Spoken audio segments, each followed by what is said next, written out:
Halo teman-teman, perkenalkan saya Nurafia Fuadila Al-Komairoh dari program studi S1 Manajemen Universitas Ma'arif Hasyim Latif. Dalam video ini, saya akan membahas Undang-Undang No. 32 Tahun 2004 tentang pemerintahan daerah.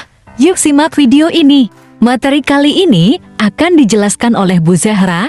Ya teman-teman, Undang-Undang Nomor 32 Tahun 2004 merupakan landasan hukum yang mengatur penyelenggaraan pemerintahan daerah di Indonesia. Undang-undang ini menggantikan Undang-Undang Nomor 22 Tahun 1999 dengan tujuan memperkuat otonomi daerah dan memperbaiki tata kelola pemerintahan di tingkat daerah. Otonomi daerah adalah hak, wewenang, dan kewajiban daerah otonom untuk mengatur dan mengurus sendiri urusan pemerintahan dan kepentingan masyarakat setempat sesuai dengan peraturan perundang-undangan. Undang-Undang Nomor 32 Tahun 2004 mengatur berbagai aspek penting dalam penyelenggaraan pemerintahan daerah, termasuk pembagian urusan antara pemerintah pusat dan pemerintah daerah, kewenangan daerah, serta hubungan keuangan antara pusat dan daerah. Pembagian urusan pemerintahan menurut undang-undang ini meliputi urusan absolut, urusan konkuren, dan urusan pilihan.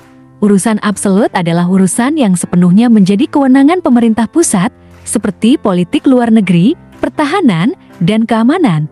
Urusan konkuren adalah urusan yang dibagi antara pemerintah pusat dan pemerintah daerah, sedangkan urusan pilihan adalah urusan yang menjadi kewenangan daerah berdasarkan kondisi dan potensi daerah masing-masing. Dalam hal keuangan, ini mengatur bahwa daerah berhak mendapatkan dana alokasi umum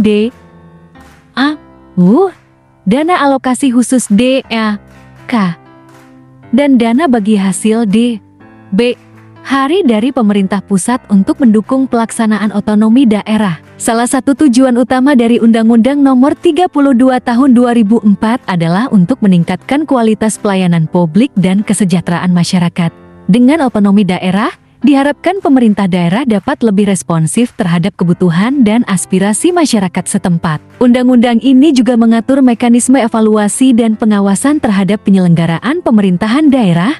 Pemerintah pusat melalui Kementerian Dalam Negeri memiliki kewenangan untuk melakukan pembinaan dan pengawasan, memastikan bahwa pemerintah daerah menjalankan tugasnya sesuai dengan peraturan perundang-undangan. Dengan demikian, Undang-Undang Nomor 32 Tahun 2004 tentang pemerintahan daerah adalah kerangka hukum yang penting untuk mewujudkan pemerintahan yang efektif, efisien, dan akuntabel di tingkat daerah. Sekarang, mari kita lihat bagaimana struktur pemerintahan daerah diatur dalam Undang-Undang Nomor 32 Tahun ke-2004. Pemerintahan daerah terdiri dari 3 tingkatan. Provinsi, dipimpin oleh seorang gubernur, kabupaten atau kota, dipimpin oleh seorang bupati atau wali kota. Desa atau kelurahan, dipimpin oleh seorang kepala desa atau lurah. Setiap tingkatan memiliki wewenang dan tanggung jawab yang berbeda-beda. Berikut adalah beberapa poin penting mengenai wewenang pemerintahan daerah. Pertama, gubernur